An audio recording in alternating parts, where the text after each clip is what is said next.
Hi, I'm Dr. Jesse Collins. Welcome back to my page. Today we're going to be talking about free nugget number 2. It's called Happy Couple Tips. Happy couples are very important. They're raising families, they're interacting with families, they're taking care of each other, they're doing their jobs, they're doing their work, they're going about their life. And if they're not happy, all of those areas get impacted. The ripple effect from an unhappy couple extends throughout society.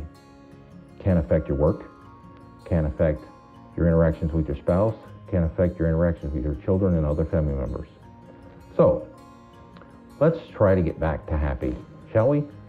Often, when doing couples counseling, one of the first things I have to do is remind the couple of what brought them here. Their love and affection for each other is what brought them to this place, made the babies that they have, built the life that they have, shared the times that they have. That's all because of the connection between the two of them. Unfortunately, that connection is often forgotten. It's left to the wayside as the couple struggles through life. They get busy with soccer schedules and babysitters and shifts and who's got to transport who where, and stress of job and stress of financial situations. All these other items often supplant over time that special connection, that special love that couple shared. And often, over time, they become so tired. They're not making love anymore. They're not kissing each other as they pass in the hallway or in the kitchen. They're just going to work. They get burned out. They fall into bed, only to rise again the next day and do it all over again. Then they come to me, wondering why they're not feeling good. Well, it's about a happy couple, because a happy couple is the engine that brought the train to town. So we have to take care of the engine that got us here, and that requires a deliberate and willful focus. So one of the first things I often do is tell them, what happened to the romance? We have to deliberately and willfully put romance back into this relationship. That means you have to schedule it. You have to get the babysitter for the kids. You have to go on a date night deliberately and willfully. That's one of the things you can do, is to deliberately put a date night into your couple relationship. Now, if in fact you are not feeling good towards your spouse, think about what makes you feel good towards them. What things do they do that makes you feel special towards them? You can do little things like leaving notes, little flower here and there, a smiley face on the mirror, a kiss on the cheek as you pass, or patting each other, giving each other a quick squeeze, letting the other know that you're thinking about them, even though you may have to part ways for a while. Texts during the day, gentle, soft texts that are loving and supportive and kind, are important. Now, as a couple, communication is critical to sustaining the relationship. Both partners have to feel valued and appreciated. And the main path to that is through communication. Communication has to be respectful, and it has to be done with a listening ear.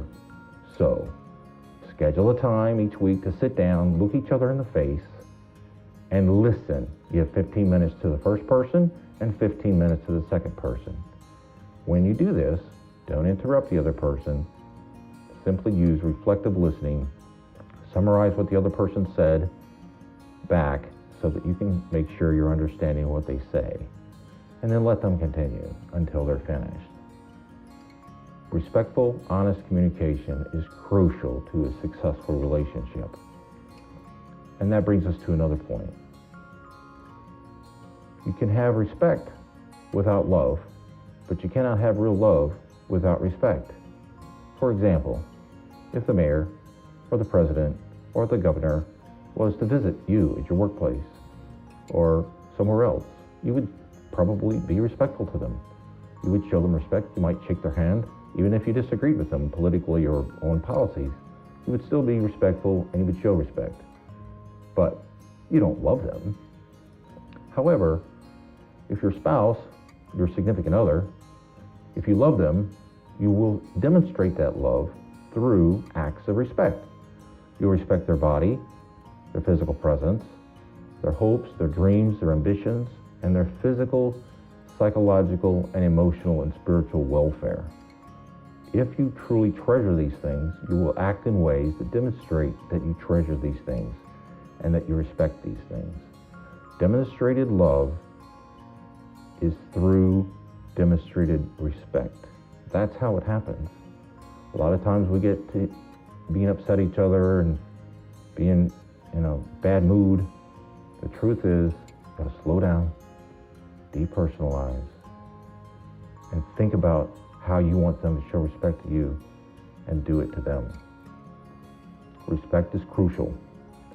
If, in fact, you're running into problems with arguing and you don't understand what's going on, take a look at whether or not you're giving your partner benefit of the doubt. When couples fail to give each other benefit of the doubt, that's when they start to really get into trouble.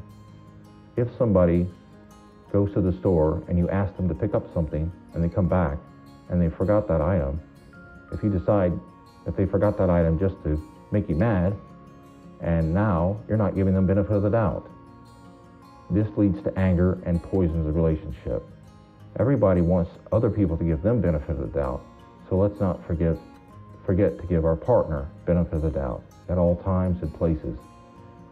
Remember, love is demonstrated through respect, and that you have to communicate honestly, clearly, and respectfully so that you can move forward. Thanks for listening. This is your Happy Couples Nugget. Have a great day.